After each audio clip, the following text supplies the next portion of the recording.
To idan muka sake komawa Najeriya, ƙungiyar raya al'adu da kyautata walwalar Fulani ta Miyatta Allah Kautal Hore ta buƙaci mahukunta a ƙasar da su duba yiwuwar tsawaita wa'adin da babban bankin Najeriya ya bayar na maye gurbin wasu takardun naira da sababbi da aka sauya musu fasali.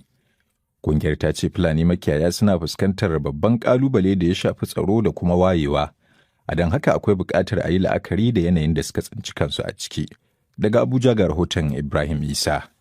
Uwar kungiyar Miyatta Allah Kautal Hore ta Najeriya ta bayyana cewa tana goyon bayan yunkurin gwamnatin kasar na sauya fasalin wasu daga cikin takardun naira da kyakkyawar manufar da ke tattare da hakan, amma kuma ta ce akwai buƙatar a aiwatar da sauyin sannan a hankali.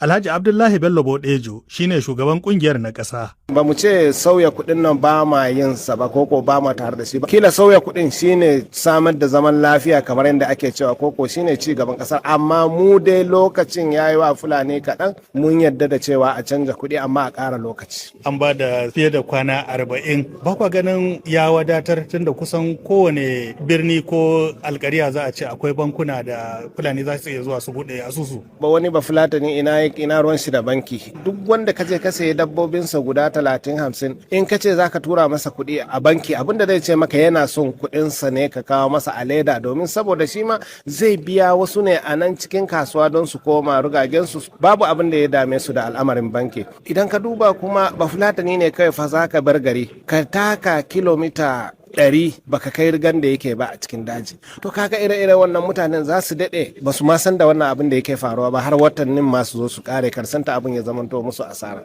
Idan kuka ce a ƙara lokaci kamar zuwa tsawon yaushe kenan. Ina laifi da a ce an bar shi shekara guda ko wata 6.